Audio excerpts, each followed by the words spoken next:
Welcome to Canada's podcast. This podcast is brought to you by Schneider Electric, supporting Canadian businesses with innovative energy management and automation solutions. Schneider Electric, your digital partner for sustainability and efficiency.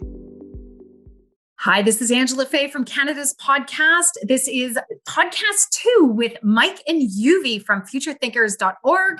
You can check out our last podcast where we talked about NFTs and the new economy and how entrepreneurs should embrace digital currencies and DAOs in the future.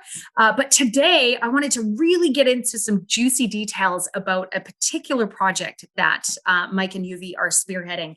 It is the building of a village. And while some people might think, oh my gosh, that sounds so confusing, there's a lot to it, but they've got a lot of experience under their belt. And we're going to talk about today some of the tools and collaborators and transactions that are happening to get this village actually happening. So Mike and Euvie, welcome to Canada's podcast. Thanks for having us. Thank you. So one thing, Mike, we were just talking, I have a moonshot of building 1,000 new villages and supporting the transition of 1 million existing villages to become more future-proof. Future thinkers, you've been around and you're raising people's consciousness to allow things like that to happen. So I'm just going to say gratitude for all the work that you've done. And everybody listening should also check out futurethinkers.org and Mike and Euvie's podcast. It's amazing. Very inspirational.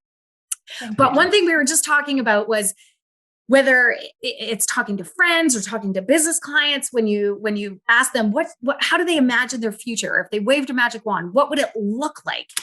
And, two things came to mind. One, people want to live in an amazing village with cool people with like minds, and they want to co-create and create. And tell me a little bit of the evolution of your motivation for building a village. Well, Euvie kind of told the story of how we got started in the last podcast episode. There's another piece to that where we started meeting other digital nomads all over the world who were running passive income businesses, like just living the dream of passive income business and traveling Thailand and all this kind of stuff. And it was funny how much we noticed this pattern of like dissatisfaction with that lifestyle over time. It's just not enough. I need more. I need family. I need friends. I need connection. I want to write a book or do something creative. And we realized this is just sort of like a natural progression of human nature. We want, once we are free from some of the, full-time work and obligation, we start to become creative and want to have some positive impact. So there's a piece of that with the village that we want to provide for people, like, maybe work a little less hours and maybe have, tools for creative expression at your disposal within the village. And so building all of these things I think is really important for us. Mm-hmm.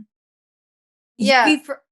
And both of you are new parents at the moment, and you've got generations around you. What else would the experience look like for people? Euvie? Yeah, well, I think that raising kids together, raising kids in the community is how we have been doing it, throughout all of human history. And it wasn't until the last maybe 50 years that this whole nuclear family became a thing. Before that, people lived in communities. And I think that we're not designed to do it as a nuclear family or, as single parents. It's just too hard. And it's, isolating and difficult and miserable. I think people are meant to live in community, but the way that our towns and cities are designed makes it difficult. So we want to design something from the ground up that is actually more conducive to that. And, it's not built around cars. It's not built around industry. It's built around people and community being in a healthy relationship with the natural environment. Health is a huge thing for me. The way that people live in cities is really unhealthy on many, many levels, and the last year I think has just shown it to people how unhealthy city life is, because all the fun things are shut down. People just are stuck indoors, and, mental health is worse than ever. So for me, I just want to create this environment where people are healthy and expressed and have those social connections that they need to thrive. Well, we both live in mid-sized cities in Canada right now, so we're a little bit privileged, I would say. But I believe the future is, of course, we'll always have urbanization, right? We'll have a big percentage of the population living in major urban centers. But as the world evolves, consciousness evolves, and work totally evolves, I think this whole movement back to village living. And so, which is why I have a moonshot, because I think we can get there quickly. Like I'm talking within 5, even 10 years, we can achieve that moonshot. What I really want to do is harvest and amplify the learnings that you guys have experienced already, because you're right at the cusp. You're already doing it. And let's put some framework around your village. Where is it located? Tell us a little bit about the size. Tell us about what might be in your village. Sure. Yeah. So right now we're in Kamloops, BC, but the land that we're just about to close on, and we've now raised all the funding we need, thankfully. Yay! Yeah. That's huge milestone. Huge. Thanks. Congratulations. Yeah, it's been got down to the wire too. Yeah, it's been a really, really stressful year, but we've done it. So Awesome. the land is located in Wells Gray. It's just at the entrance of the provincial park. And it's a former golf course and RV park. So that's what we're starting with. It already has some infrastructure. It's actually 400 acres, so it's massive. The size of the village, well, so are you familiar with the Dunbar number? 150 people. Yes. Yeah. But I am. But let's just explain it a little bit for listeners. Sure. What is it? So Dunbar number is the kind of optimal number of people that we're capable of having close relationships with, because of the way that humans have evolved. Like our nervous system is just programmed that way, that if we have more than 150 relationships, they end up being kind of very transitory and shallow. So that's the optimal village size, because we have evolved in villages of 150 people or less. Cool. However, we might end up having several micro villages on the land, and maybe there's a different focus on, for each village. Mm-hmm. Just like if you go to different parts of the world, like in Europe or in Asia, and you go to these villages, a lot of the time there's kind of a specialization. Maybe there's a lot of shoemakers in one village, or like Yes. a lot of painters in another one, or pottery people in another one. So we could do something like that. One maybe is more tech focused, another one more health and wellness focused, another one more art focused, something like that. So I can see us doing that. But I think that for the first little while, we'll just aim to have 150 people or less. And a lot of focus on events. So it's an RV park, and we're going to expand that portion of it. So we'll have a lot of capacity to host people so that they can come check it out, Mm-hmm. see what they like, and what they can learn, and meet others as well who are interested in similar things.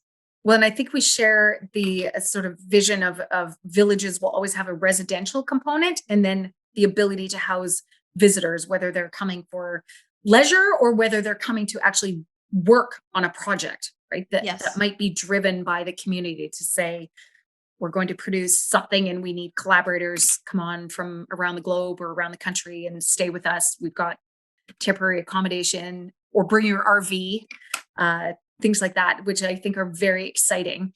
What in the residential component, what do you have secured as you're building this village, and what do you need? Where do you need help or collaborators? Well, one thing we're working on is a new type of investment model for dwellings. So we're really interested, and this is another thing that cryptocurrency enables, is fractional real estate investing. So you don't necessarily buy a house by yourself. You can invest a portion. You could invest $1 and own $1's worth of a house. This is all made possible by smart contracts and cryptocurrencies and some legal kind of maneuvering. So we think that's going to be a way we're going to build out the village to start. At least the first section of the village is by crowdfunding each new dwelling. Cool. Another thing we want to do is have a whole bunch of different types of regenerative or passive buildings. So we would love to do an earthship. We'd love to do different types of A-frame cabins, geodesic domes, things like that. So people can actually because everyone who wants to start a village gets attracted to some idea of the way they want to live. And they might not actually like that after spending some time in it. So we want to give people a bit of a sampler. Even if we have no intention of making an entire village full of geodesic domes, it'll be nice that you can get that experience and then go back to your own town or wherever you're from and know a little more in detail what you would like to do through experience. Yeah, I'm super interested in adobe houses and earthen houses, because they have thermal mass and they actually breathe. The way that we currently build houses, they don't breathe. So the air indoors becomes very, very bad quality. And earthen houses breathe, and you don't need as much heating and cooling throughout the year. So they're more passive. And then hempcrete is another really cool thing that they talk about it as an innovation, but it's actually not. People have been doing it for thousands of years, using hemp and straw as part of the building material to insulate the house. So yeah, we're looking into that as well, and going to, try all of those building techniques. And in your experience, because I can't wait to go, I see this village as really one of the inaugural prototype villages of the future, which I can't wait to promote for you. But these different houses, obviously the natural environment dictates what's going to be most suitable, if we're building in BC versus Yukon versus Africa versus Australia, right? The different building techniques are kind of critical.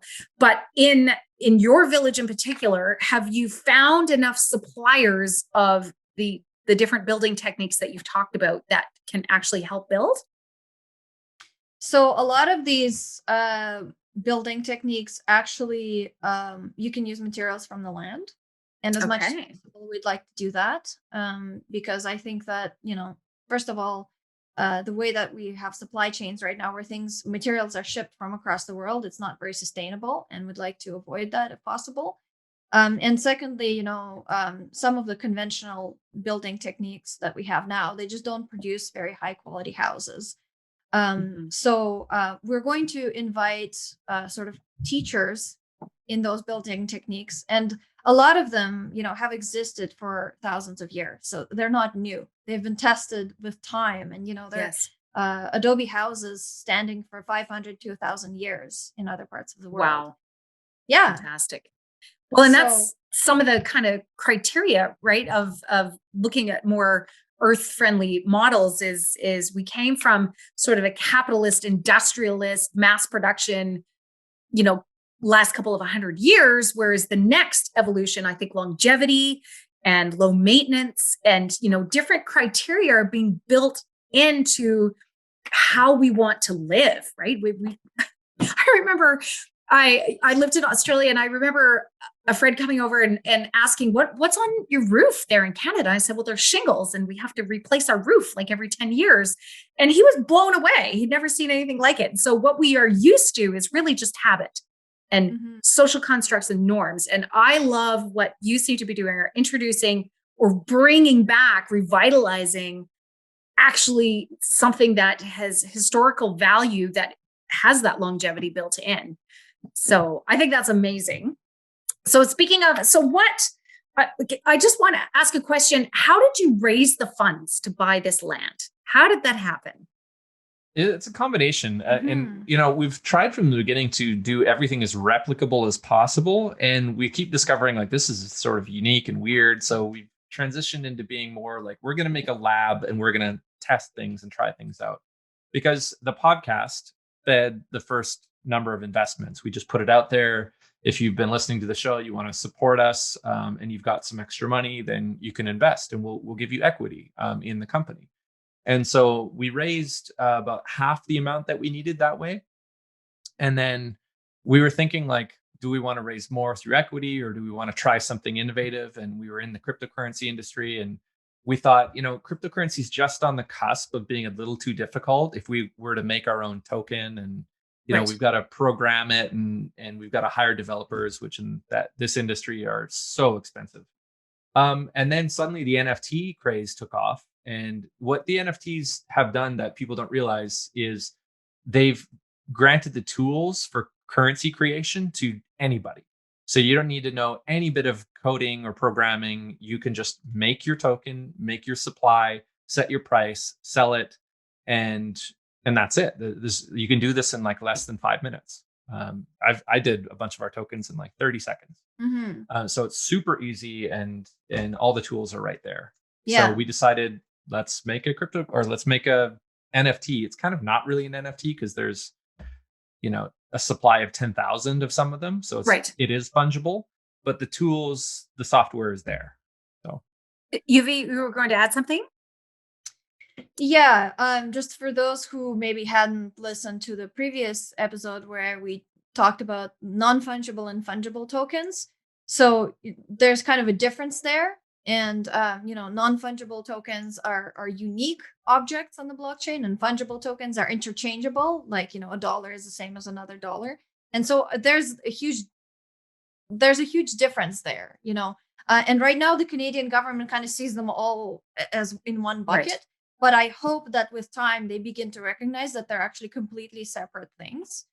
That NFTs aren't really a currency; they're more like an object, like And so going back to like land acquisition, you raised kind of half, without an exact percentage, but half through traditional means of equity raising. And then are you suggesting that you've raised another half through the NFT? In about a week, we've raised What? the remaining amount that we needed. What? So not quite. It's about That's a quarter we raised through NFTs, and then another quarter through a private loan. Yeah. Okay, so private loan. So we've got 3 different mechanisms here, and I just, if nothing else, just the business case for NFTs have just been proven in this conversation. I'm just going to suggest that, and that that it's legitimate. And I did want to talk, because it's really difficult to talk about your project without talking about the uniqueness of NFTs and how people can get involved.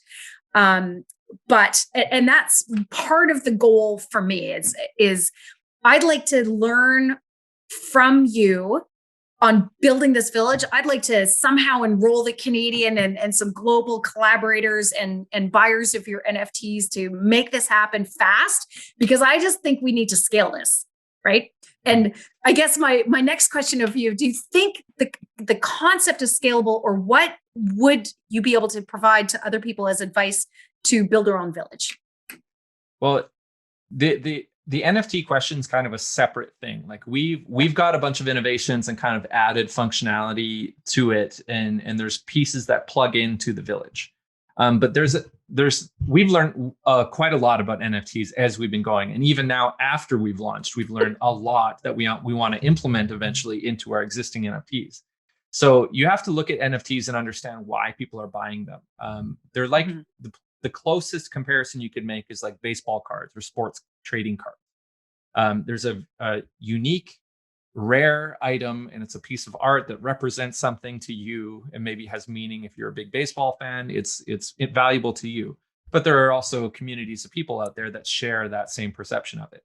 So, one of the most popular NFTs out there right now is called Bored Ape Yacht Club. Bored Ape Yacht Club. It's Bored Ape? APE? Bored Okay. APE, yeah. Yeah. And it's just a collection of like apes, just an image of apes, and they have different traits that are kind of, there'll be a different facial expression, or the eyes will look different, or they'll be wearing different clothes. They're all in the same position, looking in the same way, but they've sort of algorithmically varied all of the traits.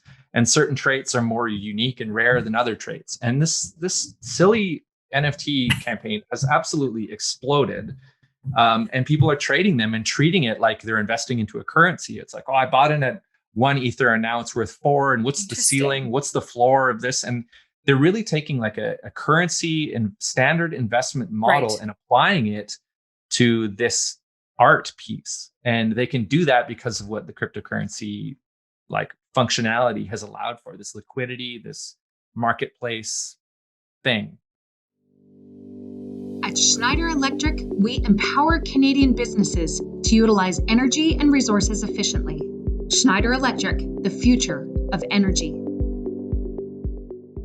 I get excited as I get that sort of mindset of the asset and the trading, but I also imagine, NFTs being used for lifestyle choices, and this is where I want to kind of touch on, like, I want to visit your village when you're up and running, or maybe I can imagine having a hempcrete home building workathon weekend where I bring the kids, and before we leave, we build a house, and after that, come and visit again. But I feel compelled to just sort of screen share with everybody and just kind of touch on your NFTs, but what it means that if you invest in your NFTs, what experience people are going to expect down down the track. Is now a good transition to introduce that? What do you think? Sure. Yeah. There's one thing I should build in, but you can do the screen share thing. But we've got multiple NFTs that we're selling. So there's one specifically called the seed token, which is a lot more akin to that kind of trading card thing.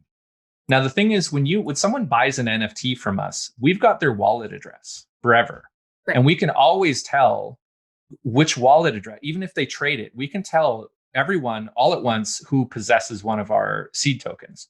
And so we can send gifts in the future. We can drop different types of tokens. And one thing we want to experiment with is like dropping accommodations, dropping event tokens, and then eventually want to sort of test out governance and see how, like, maybe we have a pool of funds and people can vote on it and sort of like vote on what to do. This is all just experimental in the future, but we will have everyone's wallet addresses and be able to drop these tokens in the future. So that's really cool. But that's not even the full picture with the seed token. And another thing that they represent is a physical tree on the property. Because when you buy a seed token from us, we're going to physically go and plant a tree, and we're going to do it according to our permaculture design plan. So there'll be different types of trees. There'll be different plants. We have to do a massive crop of hemp if we're going to build hempcrete buildings. Right. So, there's different rarities of the different types of plants and trees. That'll be probably the most common thing will be hemp, because that's the thing we need the most of. And so you will buy the seed token from us. And then in the future, when we go to plant that tree, your seed token will evolve into the plant that it represents physically on the property. And there'll be varying, rarities for all of these different types of plants. So it kind of builds in this like trading card element. And then on top of that, there's this evolving programmability of those NFTs. So I plan on implementing like day and night cycles into the art. So you can look at your art and watch it change as the day progresses. And suddenly the background will be dark. You'll watch the growth of your NFT go from seed to full-fledged plant. So you'll see like a planted seed, but unless you know what a hemp plant seed looks like, you can't tell what it is until the thing is grown. Right. And then there's other functionality I'd love to build in. Like I love this idea of a bat signal. Like if we have a big event on the property, I would put change the background of the NFT to show that maybe a light show or something if we have a party. And so everyone will be like frequently kind of checking their art and seeing what has changed. If we build a tree house for our kid, maybe we'll put that in one of the NFTs. Like there's all kinds of things that we want to do. And we're just full of ideas, and the technology out there now makes this so easy for us to do this. And we've been working with some people who are professionals in the NFT and crypto space. So they're helping us figure out the tech. Yeah. But then Mike is also quite techie. Well, and let me just talk about, I know I was listening to your podcast, groups like the Common Stack or Longtail Financial. Is that some of the people you're talking about? Can you just give me an idea of how they're helping you? What advice are they providing? We are about to release a podcast episode with Jeff Emmett from Common Stack. That should hopefully get released today, maybe tomorrow. And that he goes over governance. So basically all the different ways that you can use cryptocurrencies to vote, and all the mechanisms to prevent like oligarchies and monopolies and all these different things to give people like a vote on individual issues without a lot of corruption of the space. So, and Longtail Financial, they specialize in token engineering. So sort of, the programmability of the tokens and how that affects the way that they're used. Yeah. They're also AI guys. So, if we ever want to do sort of experiments with automation, then they'll also be helping with that. Which we do. Yeah. Well, that might have to be a year podcast from now. We'll do another one. But so I just want to go back. We talked about a lot of the material building on site. We talked about the land. We talked a little bit about governance, and we talk a little bit about in our first podcast, if anybody wants to go back and listen, about decentralized autonomous organizations. I'm assuming that would kind of be how governance would operate in your village. Is that true? Yeah. So we're looking at Euvie's always kicking me under the table, being like, "Shut up, shut up, shut up." We're not locking you in. Don't worry. We're not gonna lock you in. But it's just discussion. Yeah. It's what we want to do. Whether we can execute on it is a whole other question. But I'm in love with the idea of having a DAO and decentralizing the decision making. But Cool. there are some legal ramifications of that. And there's ways to interpret what we're doing is, oh, that's a security now. So now you Right. owe this level of taxes. So Right. basically, we've just got to say, this is an idea for the future. We're not really sure if we're going to do it. And we have to do some maneuvering to make it possible. Yeah. So, there's a lot of innovation in the space. And I think a lot of it could be really, really transformative for our society. Yes. But there's some, areas where it intersects with the current legal system, where the current legal system Okay. doesn't recognize it as legitimate, even though it's not something criminal at all. It's Mhm. not intended to, produce fraud or Yeah. issues.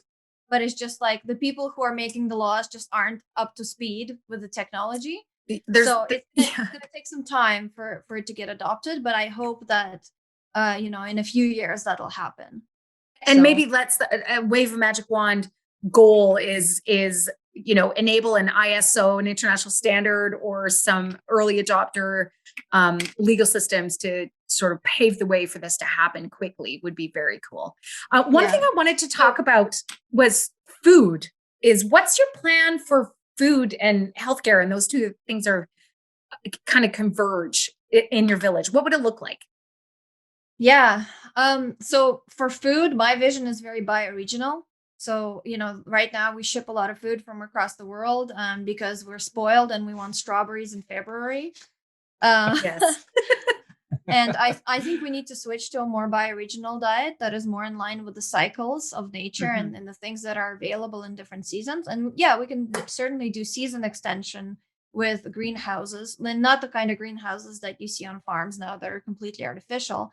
I see my vision as solar greenhouses that are half submerged in the earth. So they actually, the earth protects, the earth insulates the greenhouse. And then also you have natural soil rather than hydroponics.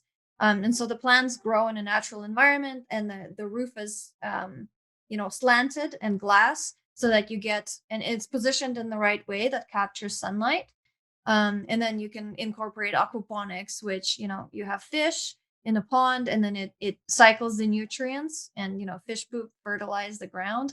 It's a really amazing system. So I'm very interested in that for season extension. But overall, I think the bioregional food approach is really important. And that way we, support local farmers and support local food producers. So as far as the actual village, I see us producing some food, maybe not all of it, and also working with local farmers to get the things that they produce. But Awesome. Permaculture approach. So, whatever nature says that should be produced, I think is what we should produce. Whatever works, whatever kinds of animals and plants thrive in that environment is what we should be doing, rather than trying to force it. So as we lead into, a near future where we're living in a village with like-minded people, with global digital nomads coming to work on projects, we need to start moving towards a bioregional diet and getting rid of our habits and social constructs that, and maybe our attachment to variety at all costs, right? That's something that as a human, we're going to have to shift our mindset on Yeah. what's reasonable. But, technologies enable new things as well. So, with electric cars and solar energy, it's possible that supply chains could expand again to be a little more global. I think there's going to be a shrinking because of COVID to a more bioregional level, because we just simply can't ship things as much anymore. There's not the Right. supply. But I think it could expand again in the future. And another point I want to bring up is the importance of bringing back our ability to fabricate our own goods on site. Mhm. And so the concept of having a maker space, like 3D printers, CNC machines, Yeah. to be able to be like, I need a chair, I need a desk. Okay, download this template from the internet and send it to the machine, and the machine makes it. And these tools are becoming cheaper and cheaper all the time. Which So- leads me actually to your medical question. So Mhm. I think that there's still a lot of value in having kind of regional hospitals, and having sort of the medical system as it is, but maybe in an evolved version where it incorporates more holistic health, where it's actual healthcare, not sick care. Yes. Where we're Yes, not just exactly. treating symptoms, Yes. where we're treating the underlying issues. And that a lot of that is just in how we live and how our environments are structured. People are stuck indoors so much. They don't move. They eat food that isn't healthy. And of course, they get all these different health issues, physical and mental and emotional health. Or they're isolated. They're not actually like having healthy relationships with the community and with other people. And, of course, they're depressed. It's no wonder.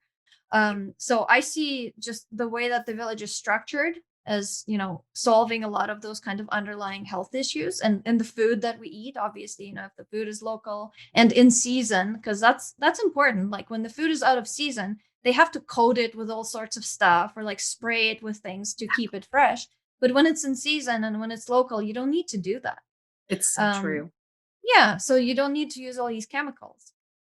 So that's one part of the healthcare. And then the other part is 3D printing and sort of decentralized healthcare, where, we can have access to doctors through the internet, and we don't have to go in for certain things. And we can 3D print certain medical technologies that can help us diagnose things quickly, or, see the different kind of you can even plug in your vital stats into software, and it can diagnose you probably more accurately than a doctor at this point.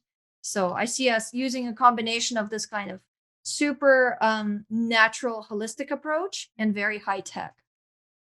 I'm excited because I just think, there's a little bit of watch out public systems of the past. There's a lot of not just innovation, but actually disruption happening in village building. And so I think anybody who believes that in the next 5 or 10 years they want to, or they would love to build a village, I think we want to invite them to our space, futurethinkers.org and Futureville.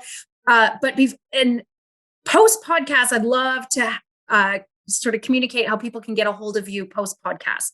Now, Euvie, you mentioned that you wouldn't mind some additional collaborators. Who are you looking for?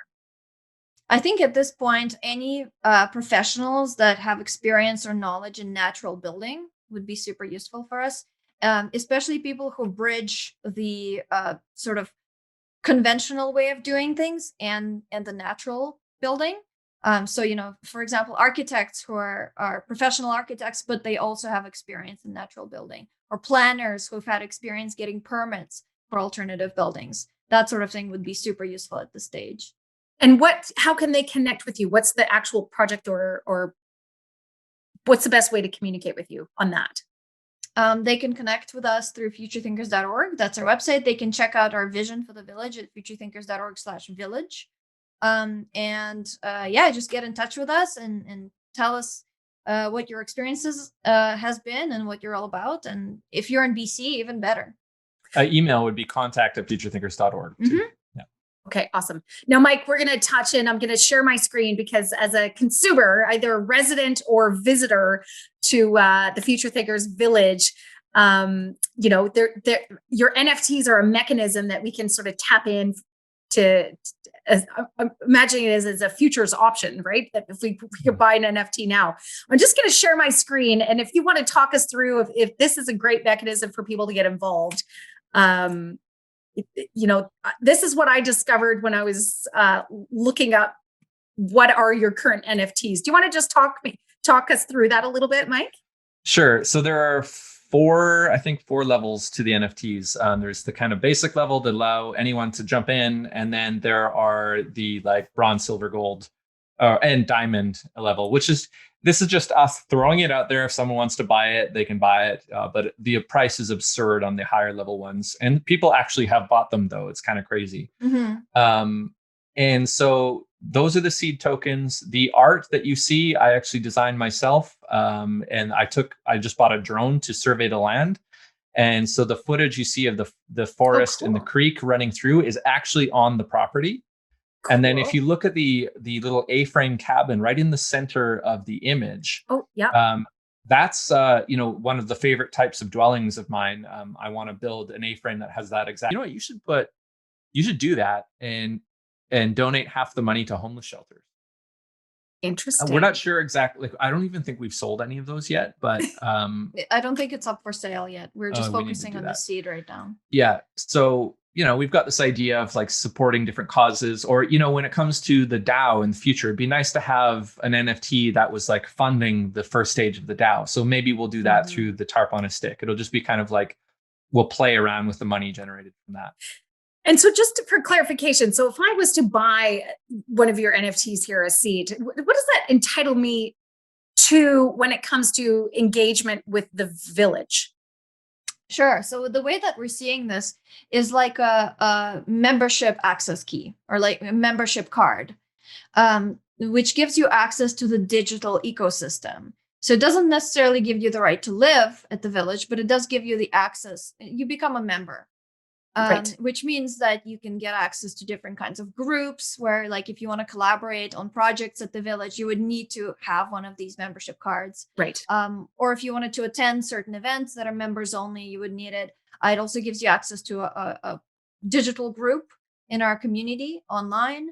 And then, of course, we over time, we will drop random prizes to people for events and accommodations and things like that. So I think the easiest way to explain it is just a membership card, and there's a limited supply of them. So we only, minted a certain number of them, and once they're gone, they're gone. Gotcha. And the difference between the basic, the bronze, the silver is that, so we have the, evolving aspect. So right now it's a seed. And then once we start doing the permaculture design, then people will have the option to plant their seed. So how you would plant that in the digital space is you would, go on a web page, and you'll be able to enter your token into a smart contract, and then it'll spit back out plants. And those plants will be the actual trading cards. They will have the different traits, and there will be different kinds of plants, some more rare than others, and they'll still function as membership tokens. But some of the higher tiers, you just get more plants. And then with each tier, there's a bonus of how many plants you get. So it's like bulk discount, basically. So if you want to, get, more of these plant tokens, then you just get a bronze or silver or gold seed. And then, you'll get more of them. I love it. So can you leave any lasting comments or for our audience, if they have a vision to either partake in your village building or potentially build their own, what's the best, top couple of actions that they should take today after listening? Well, we're still in research phase in a lot of ways. Like we are buying the property, we are taking action, and we have had a lot of interviews and conversations with people in preparation for this. But the podcast has really been the feeder for all of our ideas, and so we've taken it. We've endeavored to try and find different experts from all over the world that will help build out the vision. So we have a list of podcast episodes that you can get caught up on that cover everything from permaculture to natural building to social cohesion and governance and all kinds of different things.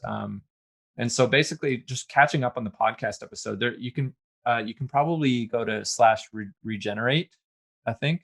futurethinkers.org/regenerate. It might be regeneration.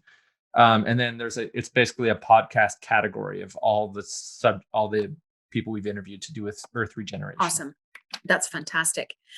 Mike, Euvie, I can't wait to see the unfolding. I just want to congratulate you on the milestone of buying the property. I think that's a massive first step. But you have a clear vision for the future. I will wish you all the best. I'm probably going to be looking at that RV camping seed at some point. And it has been a pleasure showcasing you here on Canada's podcast. Thank you for having us. Thank you. Yeah, it's been awesome. This podcast is brought to you by Schneider Electric, supporting Canadian businesses with innovative energy management and automation solutions. Schneider Electric, your digital partner for sustainability and efficiency.